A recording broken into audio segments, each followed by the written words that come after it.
Hello, I'm Michigan Attorney General Dana Nessel. On November 11th, 2024, 17-year-old Rayvon Shaheed of Flint was shot and killed during a stop by two Michigan State troopers. It's the policy of the Michigan State Police that all officer-involved shootings are sent to my department for review, and today we've concluded that review. At approximately 6:30 p.m., the Michigan State Police troopers observed Mr. Shaheed walking near the intersection of Martin Luther King Avenue and East Dewey Street in Flint, wearing a ski mask and appearing to be carrying a concealed pistol that bulged from the right side of his waistband. The troopers circled the block to begin a stop on suspicion of a firearm offense and approached Mr. Shaheed from their vehicle head-on. In accordance with MSP policy, the troopers activated their patrol lights and exited the vehicle to effectuate the stop. Mr. Shaheed began to approach the vehicle and reached under his jacket with his right hand, which is where the officers believed the gun was located.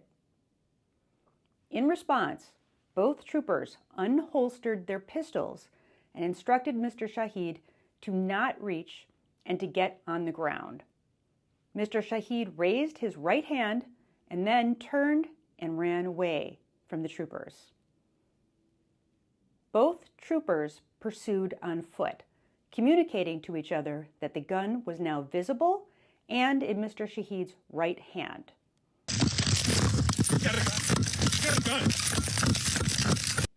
One of the troopers attempted to deploy his taser, and while it appears that one probe did hit Mr. Shaheed's clothing, the taser was ineffective. Mr. Shaheed frequently turned his head to observe the troopers' locations, then began to run through the yard of a home and towards an open gas station where innocent bystanders were present. Throughout the course of the 25-second foot chase, the troopers ordered Mr. Shaheed to drop the gun approximately 10 times. Drop the gun! Drop the gun! Drop the gun! Mr. Shaheed ignored those commands and instead appeared to raise his right arm at a 45-degree angle with the pistol still in hand. Fearing that Mr. Shaheed intended to shoot the officers, both troopers fired until Mr. Shaheed collapsed on the sidewalk along Pasadena Avenue, where the weapon slipped out of his hands and towards the road. That weapon was a pistol equipped with an extended magazine carrying 24 rounds of ammunition. This weapon is very similar to a pistol Mr. Shaheed is photographed with holding on his recovered cell phone. Both troopers immediately began to provide first aid while waiting for emergency transportation to the hospital where Mr. Shaheed was pronounced dead. Per MSP policy, before an officer-involved shooting is referred to my department, it's first investigated by investigators from a different district than where the incident occurred. This investigation was conducted by the MSP 2nd District Investigative Response Team.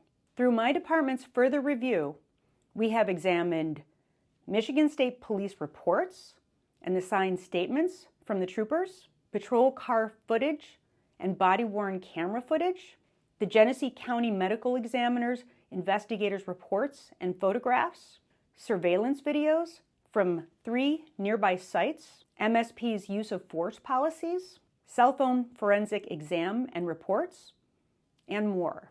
It is our determination that the troopers' belief that the use of deadly force was necessary was both honest and reasonable under Michigan law.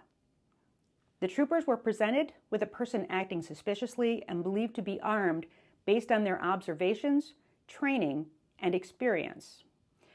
As such, they approached him with caution. They attempted to subdue him first by taser and provided ample verbal commands to drop the weapon, which reasonably led the officers to believe Mr. Shaheed was an imminent threat of death or great bodily harm. And therefore, we will not be charging either of the troopers in this matter. Public integrity is a critical initiative of this office, both to hold public officials accountable when their actions violate the law and the public's trust, but also to review the evidence and the circumstances in cases like this where deadly force is utilized to ensure its use was reasonable and just. The Department of Attorney General is available to lead or support any investigation of an officer-involved shooting at the request of any county prosecutor or law enforcement agency within the state, and today we renew this commitment and this offer.